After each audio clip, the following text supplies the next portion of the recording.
ఒకటే కారం రంగు రుచి ఆచి కారం పొడి. ఫోన్ ట్యాపింగ్ కేసులో BRS working president KTR SIT అధికారులు ప్రశ్నిస్తున్నారు. 6 గంటలుగా కేటీఆర్ ను విచారిస్తుండటంతో బీఆర్ఎస్ నేతలు ఆందోళన వ్యక్తం చేస్తున్నారు. సిట్ అధికారులు కేటీఆర్ ను ప్రశ్నిస్తున్నట్టు సమాచారం. వాళ్లతో ఫోన్లో ఎందుకు మాట్లాడారు, పలానా అధికారులు రెగ్యులర్ గా మీతో ఎందుకు టచ్ లో ఉన్నారో చెప్పాలని అడుగుతున్నారని తెలుస్తోంది. ఈ కేసులో ప్రధాన నిందితులుగా ఉన్న ప్రభాకర్ రావు, రాధాకిషన్ రావులను సిట్ అధికారులు పిలిపించి కేటీఆర్ తో కలిసి విచారణ చేస్తున్నారని తెలుస్తోంది.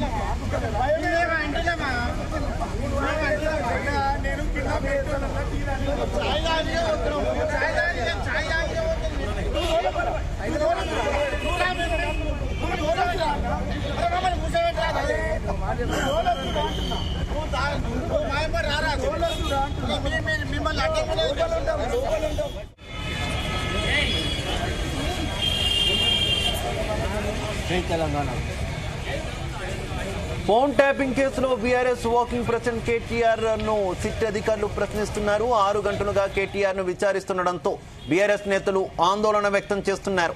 తమకు లభించిన సమాచారం ఆధారంగా సిట్ అధికారులు కేటీఆర్ ను ప్రశ్నిస్తున్నట్టు సమాచారం. వాళ్లతో ఫోన్లో ఎందుకు మాట్లాడారు, పలానా అధికారులు రెగ్యులర్ గా మీతో ఎందుకు టచ్ లో ఉన్నారో చెప్పాలని అడుగుతున్నారని తెలుస్తోంది. ఈ కేసులో ప్రధాన నిందితులుగా ఉన్న ప్రభాకర్ రావు, రాధాకిషన్ రావులను సిట్ అధికారులు పిలిపించి కేటీఆర్ తో కలిసి విచారణ చేస్తున్నారని తెలుస్తోంది.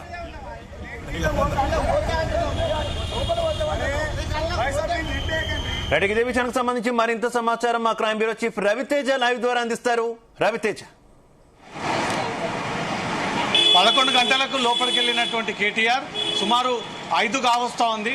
ఈ 7-8 గంటల పాటు కేటీఆర్ని రహస్యంగా విచారణ చేపడతా ఉన్నారు. ఈరోజు కేటీఆర్తో పాటు మాజీ టాస్క్ ఫోర్స్ డీసీపీగా ఉన్నటువంటి రాధాకిషన్ రావు ఇద్దరిని కూడా ఒకే చోట కూర్చోబెట్టి ఆ ఇన్ఫర్మేషన్ అంతా కూడా రాబడతా ఉన్నారు. మీ ఫోన్ నుంచి బీఆర్ఎస్ అధికారంలో ఉన్నటువంటి 10 ఏళ్లలో ఈ మొబైల్ ఫోన్ నెంబర్స్ రాధాకిషన్ రావుకి ఎందుకు పంపారు, ఏ పర్పస్ పైన పంపారు, సినీ సెలబ్రిటీల విషయాలని సైతం మీరు ట్రాక్ చేసి ఆ అంతర్గత డాటాని బయటికి తీసి దాని ద్వారా మీరు వాళ్ళని ఆర్థికంగా ఫ్యామిలీ డిస్ప్యూట్స్ క్రియేట్ అవ్వడానికి కారణం అంటూ కూడా కొన్ని అభియోగాలు మోపుతూ కేటీఆర్ని ఇటు రాధాకిషన్ రావుని ఇద్దరిని కూడా ఆ ఇన్ఫర్మేషన్ని రావుతున్నట్టుగా కనబడుతోంది. ప్రస్తుతం జూబ్లీహిల్స్ పోలీస్ స్టేషన్లోనే మాజీ డీసీపీ రాధాకిషన్ రావు, వర్కింగ్ ప్రెసిడెంట్ కేటీఆర్ యొక్క విచారణ సాగుతా ఉంది. ఉదయం 11 గంటలకు కేటీఆర్ హాజరు కాగా 12:30-1 గంటలకు మాజీ డీసీపీ రాధాకిషన్ రావు పోలీసుల ముందు హాజరై విచారణ ఎదుర్కొంటా ఉన్నారు. విచారణ అధికారులుగా additional SP Raghavender Reddy, ACP Venkatagiri ఇద్దరి నేతృత్వంలో ఈ విచారణ సాగుతా ఉంది. ఉదయం నుంచి కూడా బీఆర్ఎస్ నాయకులు పిఎస్ వైపుగా దూసుకొచ్చేటువంటి ప్రయత్నాలు చేస్తూ ఉన్నారు. కానీ ఎక్కడికక్కడ వారిని అడ్డుకొని ఎక్కడికక్కడ వారిని అరెస్ట్ చేసి ఇక్కడ నుంచి వేరే పోలీస్ స్టేషన్ తరలిస్తూ ఉన్నారు. బీఆర్ఎస్ నాయకులు ఎవరు కూడా ఇక్కడ ఆందోళన చేపట్టకూడదు, ఎందుకంటే విచారణకు ఆటంకం ఏర్పడకూడదు, ఎవరు కూడా బీఆర్ఎస్ నాయకులు పిఎస్ వైపు రాకూడదు అంటూ కూడా పోలీసులు అదనపు బలగాలను ఏర్పాటు చేసి పటిష్ట బందోబస్తు ఏర్పాటు చేసి నోటీసులు అందినటువంటి వారు మాత్రమే లోపలికి అనుమతిస్తూ మిగతా వారందరినీ కూడా ఇక్కడి నుంచి కూడా పంపిస్తున్నటువంటి పరిస్థితి. జూబ్లీహిల్స్ మెట్రో నుంచి మొదలుకొని పిఎస్ దాటి 300 మీటర్ల వరకు పోలీసులు పటిష్టమైనటువంటి బందోబస్తును ఏర్పాటు చేస్తూ ఉన్నారు. ఏ ఒక్క బీఆర్ఎస్ నాయకుడు ఇటువైపుగా రాకుండా బీఆర్ఎస్ నాయకులందరినీ కూడా అడ్డుకొని కొన్ని చోట్ల పోలీసులతో వాగ్వాదం చేసి కొన్ని చోట్ల పోలీసులతో గొడవ క్రియేట్ చేసినటువంటి సిచ్యువేషన్ కూడా నెలకొంది. కొన్ని గంటల్లో కేటీఆర్ విచారణ ముగిసినటువంటి వెంటనే కేటీఆర్ బయటకు వచ్చేటువంటి అవకాశం ఉన్నటువంటి నేపథ్యంలో పోలీసులు ఇప్పటికే పూర్తిగా పోలీస్ స్టేషన్ అంతా కూడా తమ ఆధీనంలోకి తీసుకొని టైట్ సెక్యూరిటీని ఏర్పాటు చేయడం జరిగింది. ఇది పోలీస్ స్టేషన్ ప్రధాన ఎంట్రన్స్ దారి. ఈ దారినంతా కూడా బ్యారిగేట్లను ఏర్పాటు చేసి బ్యారిగేట్ లోనికి ఎవరు కూడా వెళ్ళనివ్వకుండా సిటీ టాస్క్ ఫోర్స్తో పాటు లోకల్ లా అండ్ ఆర్డర్ పోలీసులు, ట్రాఫిక్ పోలీసులు, బెటాలియన్, మహిళా పోలీసుల్ని సైతం ప్రొటెస్ట్ కోసం ఉపయోగిస్తూ ఉన్నారు. ఉదయం నుంచి కూడా ఇదే సిచ్యువేషన్ నడుమ కేటీఆర్ యొక్క విచారణ సాగుతూ ఉంది. బీఆర్ఎస్ నాయకులని కొంతమందిని అక్కడికక్కడ అరెస్ట్ చేసి వారందరినీ కూడా కొంతమందిని వేరే పోలీస్ స్టేషన్కి తరలించడము, ఇంకొంతమందిని ఇక్కడ నుంచి వెళ్ళిపోవాలంటూ కూడా వాళ్ళకు ఆదేశాలు ఇవ్వడంతో పోలీసులు అలర్ట్గా ఉండి బీఆర్ఎస్ నాయకుల యొక్క ఆందోళనను ఎక్కడికక్కడ అడ్డుకట్ట వేస్తూ ఉన్నారు. ఇప్పుడు ఉదయం 12 గంటల వరకు కేటీఆర్ని ప్రత్యేకంగా క్వశ్చన్ చేసినటువంటి సిట్ అధికారులు 10 అంశాలపైన ప్రధానంగా క్వశ్చన్ చేశారు. దాంట్లో సినీ సెలబ్రిటీల అంశం కూడా వెలుగులోకి వచ్చింది. సినీ సెలబ్రిటీల మొబైల్స్ ఎందుకు మీరు ట్యాప్ చేయాల్సి వచ్చింది, వాళ్ళ నెంబర్తో మీకున్నటువంటి పని ఏంటి, ఆ ఫోన్ ట్యాపింగ్ జరిగిన తర్వాత మీరు వారితో నిత్యం టచ్లోకి వెళ్ళారా, రాధాకిషన్ రావుకి ప్రత్యేకంగా ఈ ఆదేశాలు ఈ ఆర్డర్స్ అన్ని ఎందుకు పాస్ చేశారు, ఎలక్షన్ సమయంలో దొరికినటువంటి డబ్బునంతా మీరు నిజంగానే సీజర్ కిందికి చూపించారా లేదా పర్సనల్గా ఉపయోగించుకున్నారా. డీసీపీ రాధాకిషన్ రావు అప్పుడు బీఆర్ఎస్ ప్రభుత్వం ఒక కార్యకర్తలా పనిచేశాడనేది అతని పైన తీవ్ర విమర్శలు ఉన్నాయి. కాబట్టి స్వయంగా కేటీఆర్ని మాజీ డీసీపీ రాధాకిషన్ రావుని ఇద్దరిని ఒకే చోట కూర్చోబెట్టి అధికారులు విచారిస్తూ ఉన్నారు. ఇప్పటి వరకు సేకరించినటువంటి వివరాలన్నీ కూడా రాధాకిషన్ రావు ముందు పెట్టి కేటీఆర్ ముందు పెట్టి ప్రతిదీ కూడా క్వశ్చన్ చేస్తూ ప్రతిదీ రాధాకిషన్ రావు యొక్క స్టేట్మెంట్ని రికార్డ్ చేసుకుంటా ఉన్నారు. రాధాకిషన్ రావుకి ఆదేశాలు ఇచ్చింది కేటీఆర్ అనే కొన్ని అనుమానాలు ఉన్నాయి. అందుకే కేటీఆర్ని పక్కన కూర్చోబెట్టి ఈ ఆదేశాలు ఎందుకు ఇచ్చారు, పోలీసుల పవర్ని ఎందుకు మీరు మిస్యూజ్ చేశారు, అధికారంలో ఉన్నప్పుడు ఇంత పవర్ని యూజ్ చేసి మీరు ఆ డబ్బులన్నీ కూడా పార్టీ కోసం సేకరించారా, మీ పర్సనల్ యూజర్స్ కోసం సేకరించారా అనే దానిపై కూడా ఇద్దరిని క్వశ్చన్ చేస్తూ ఉన్నారు. ప్రభాకర్ రావు ఈరోజు రావాల్సి ఉంది. ప్రభాకర్ రావు కూడా నోటీసులు అందజేసి కేటీఆర్ వచ్చినటువంటి టైంలో మీరు కూడా హాజరు కావాల్సి ఉంటుందనే నోటీసులు అందజేశారు. కానీ ప్రభాకర్ రావు విచారణకైతే హాజరు కాలేదు. ఒక రాధాకిషన్ రావు మాజీ డీసీపీ మాత్రమే హాజరయ్యాడు. అప్పట్లో బీఆర్ఎస్ ప్రభుత్వం అధికారంలో ఉన్నప్పుడు 10 ఏళ్ల పాటు రాధాకిషన్ రావు చేసినటువంటి ఆపరేషన్స్ అన్నింటిపైనే ఇప్పుడు కాంగ్రెస్ ప్రభుత్వం దృష్టి పెట్టింది. ఎంతమంది టాస్క్ ఫోర్స్ సిబ్బందిని రాధాకిషన్ రావు ప్రత్యేకంగా కుర్మాయించి దాని ద్వారా ఈ ఆపరేషన్స్ చేపట్టి వచ్చినటువంటి డబ్బులన్నీ కూడా మీ టీం అంతా కూడా పంచుకున్నారు అనే దానిపై కూడా ఈ విచారణ సాగుతూ ఉంది. ప్రత్యేకంగా ప్రశ్నలు తయారు చేసి ఆ ప్రశ్నలన్నిటి కూడా వారిపైన గురిపిస్తూ ఉంటూ ఒక్కొక్క ప్రశ్నకి రాధాకిషన్ రావు ఏం సమాధానం ఇస్తా ఉన్నాడు, కేటీఆర్ ఏం సమాధానం ఇస్తా ఉన్నాడు, ఇద్దరు నిజంగానే విచారణకు సహకరిస్తా ఉన్నారా లేదా తప్పించుకునేటువంటి ప్రయత్నాలు చేస్తూ ఉన్నారంటూ మాత్రం అధికారులు అడిగిన క్వశ్చన్ని తిప్పి అడిగి ఇద్దరి దగ్గర నుంచి కూడా సమాచారాన్ని రాబడతా ఉన్నారు. సుమారు 7 గంటలకు పైగా కేటీఆర్ను మాజీ డీసీపీ రాధాకిషన్ రావుని ఇద్దరిని కలిపి ఒకే చోట విచారిస్తూ ఉంటారు. అయితే రవితేజ, న్యాయవాదులను ఎవరినైనా లోపలికి కేటీఆర్తో పాటు అనుమతించినటువంటి పరిస్థితి ఏమైనా ఉందా?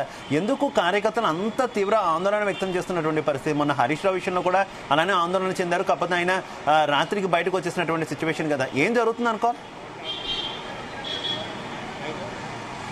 సో ఒక కేసులో సాక్షిగా పిలిపించి 160 సిఆర్పిసి కింద నోటీసులు ఇచ్చి గంటల తరబడి ఒక సాక్షిని ఇంతగా విచారించాల్సినటువంటి అవసరం ఏముంది? దాంతోపాటు ఒక అరగంట గంట పాటు మాత్రమే సాక్షి చెప్పేటువంటి స్టేట్మెంట్ని రికార్డ్ చేసుకోవాల్సినటువంటి పోలీసులు ఉదయం 11 నుంచి మొదలుకొని రాత్రి 7, 7:30, 8 గంటల వరకు కూడా ఇంత టైం టేకింగ్ ఎందుకు తీసుకుంటా ఉన్నారు? ఇన్ని గంటల పాటు ఆ వ్యక్తిని లోపడబెట్టి ఏదైనా బల ప్రయోగం చేస్తూ ఉన్నారా, బెదిరింపులకు పాల్పడతా ఉన్నారా, లేదా థర్డ్ డిగ్రీ లాంటి చర్యలకు పాల్పడతా ఉన్నారా?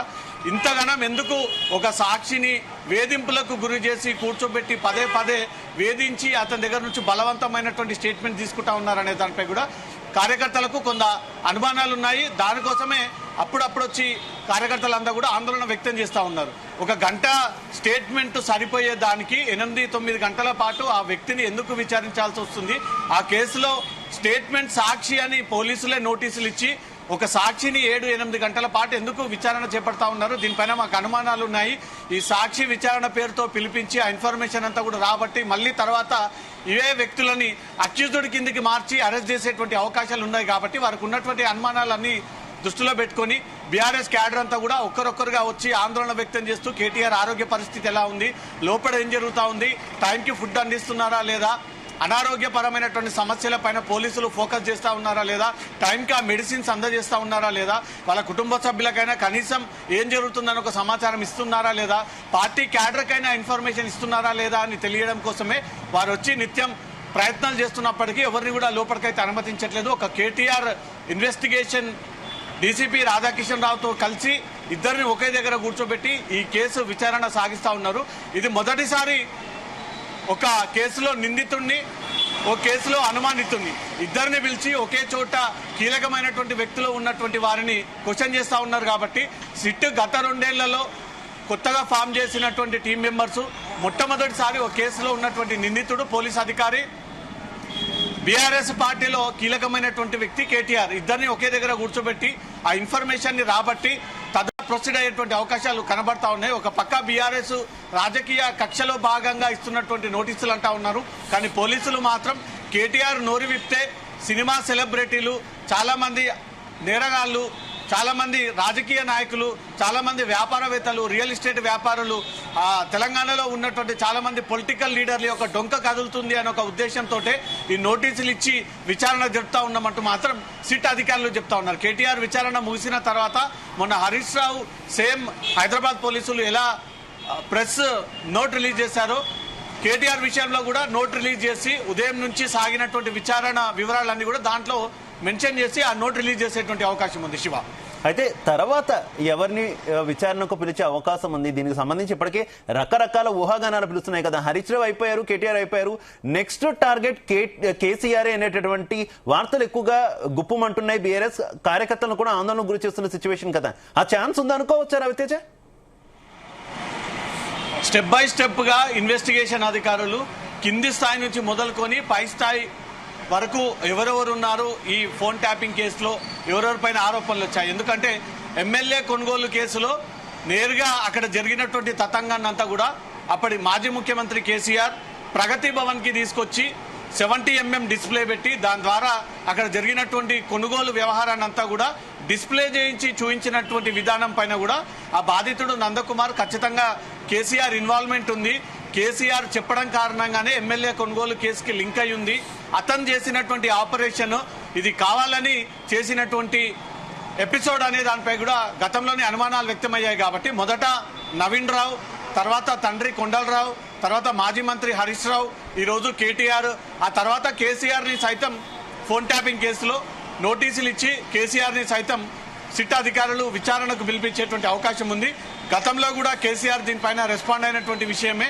ఇలాంటి కేసులు ఎన్నో జరుగుతూ ఉంటాయి. ఒక రాష్ట్ర ముఖ్యమంత్రిగా ఉన్నటువంటి తనకు ఇంటెలిజెన్స్ ఎక్కడి నుంచి రిపోర్ట్ చేస్తా ఉందనే ఒక విషయం తనకు సంబంధం లేదని, మొత్తానికి ఆ రిపోర్టు తమకు అందజేస్తుందని, దీంట్లో మా ఇన్వాల్వ్మెంట్ లేదంటూ కూడా గతంలోనే కేసీఆర్ దీనిపైన రెస్పాండ్ అయినటువంటి విషయం అందరికీ తెలిసింది. మళ్ళీ తాజాగా నోటీసులు ఇస్తే కేసీఆర్ తరపు న్యాయవాది, బీఆర్ఎస్ తరపున లీగల్ టీం మేము విచారణ ఎదుర్కోవడానికి సిద్ధంగా ఉన్నాము. మా పార్టీ అధ్యక్షుడు కాబట్టి గతంలో 10 ఏళ్ళు ఉన్నటువంటి ముఖ్యమంత్రి హరీష్ రావు విషయంలో, కేటీఆర్ విషయంలో ఎలా వ్యవహరించాడో మా కేసీఆర్ కి నోటీసులు అందజేస్తూ కూడా కేసీఆర్ ఖచ్చితంగా విచారణకు హాజరవుతాడు, విచారణ ఎదుర్కొంటాడు, అన్ని వివరాలకు సమాధానాలు ఇస్తాడు, ఎదుర్కోవడానికి మేము సిద్ధంగా ఉన్నామంటూ బీఆర్ఎస్ లీగల్ టీం ఉదయాన్నే మాట్లాడి ఒక స్పష్టమైనటువంటి క్లారిటీ ఇచ్చింది. కాబట్టి కేటీఆర్ విచారణ ముగిసిన తర్వాత 3వ విడతలో భాగంగా కేసీఆర్ కి సైతం నోటీసులు అందజేసేటువంటి ఛాన్స్ ఉంది. Shiva, right, okay, thank you.